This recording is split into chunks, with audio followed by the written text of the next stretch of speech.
ලබන මාසයේ පළවෙනි සතියේ සිකුරාදා ඒ කියන්නේ 6 වෙනි සිකුරාදා 2028 උසස් පෙළ පන්ති ආරම්භ කරනවා. දන්න අය දැන් සාමාන්‍ය පෙළ ලියන යාළුවෝ ඉන්න පුළුවන්. ඒ අයට පන්තිය ගැන කියන්න. ඒ වගේම යම් ආර්ථික ප්‍රශ්නයක් තියෙන අය උසස් පෙළ භෞතික විද්‍යාව හදාරන්න ඕනේ. නමුත් මේ පන්ති ගාස්තු ගෙවීම් ප්‍රශ්න තියෙනවා, ගෙවල් වල ප්‍රශ්න තියෙන්න පුළුවන්. ඒ ඕනම කෙනෙකුට ඔන්ලයින් හෝ ෆිසිකල් ආකාරයකට සම්බන්ධ වීම සඳහා පොඩි ශිෂ්‍යත්ව වැඩපිළිවෙලකුත් හදලා තියෙනවා. දන්න අය එම මොනවාරි ප්‍රශ්නයක් තියෙන අය පෞද්ගලිකව ඇවිල්ලා ඔබට කියන්න පුළුවන්. ඔබ දන්න අය ඉන්න පුළුවන් එහෙම අය. ඒ අය ප්‍රසිද්ධිය ඇවිල්ලා කියන්න නැති වෙන්න පුළුවන්. ඒ අයට කියන්න අපි පොඩ්ඩක් සම්බන්ධ කරලා ටෙලිෆෝන් නම්බර් එකක් තියෙනවානේ ගෲප් එකේ. ඒ නම්බරේට පොඩි මැසේජ් එකක් දාලා වැඩේ කරගන්න පුළුවන් කියන එක. සහ අනිත් එක කවුරුත් දන්න දෙයක්. දැන් ඉතින් අවුරුදු 20කටත් වඩා වැඩි කාලයක් ඔබේ පන්තිලත් අදාළයි.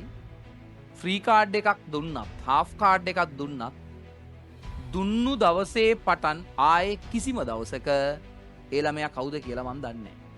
මේ අවුරුදු 20 ගානටම ඔහොම තමයි. කවුරු හරි මේ පන්තියේ ඉන්නවනේ. ඇවිල්ලා මාසෙ මුල අත්සන් කරගන්න, කාඩ් මාරු කරගන්න, ටියුට් එක ගන්න මංගාවට එන්න, පොත් බලන්න එන්න, අත්සන් ගන්න වෙන විශේෂ විදියට අර ෆ්‍රී කාඩ් එකක් හම්බුණා කියලා මොනම විදිහකටවත් අනිත් ළමයිකට වඩා වෙනස් විදියකට කාටවත් සලකලා නැති බව දන්න. මම මේ පන්තියේ කවුද ෆ්‍රී කාඩ් ඉන්නේ කියලා මම දන්නෙත් නැහැ. මම හොයන්නෙත් නැහැ, මට වැඩකුත් නැහැ. කවුද එහෙම කියලා ඔයාලා දන්නෙත් නැහැ, මම දන්නෙත් නැහැ, මොකක්වත් දන්නේ නැහැ. ඒ මොකක් හරි හේතුවක් කියලා ඒ සිද්ධියට අදාළව ඒක හරි සාධාරණ හේතුවක් නම් දුන්නම තමයි ආයෙ කවදාවත් මම දන්නේ නැහැ. ඒ ළමයි විභාගේ පාස් වෙලා ගියත් ආයෙ කවදාවත් දන්නෙත් නැහැ. සමහරව ඇවිල්ලා විභාගේ පාස් වෙලා අවුරුදු ගානකට පස්සේ ඇවිල්ලා කියනවා මේ සතියෙත් එහෙම කිව්වා. තැන මතක් වෙන්න එකපාර එල කතා කළා ෆ්‍රී කාඩ් එකක් කියලා. ඉතින් මම දන්නෙත් නැහැ එච්චරයි. ඒක මට මේ මාළුකු දෙකුත් නෙවෙයි එච්චරයි.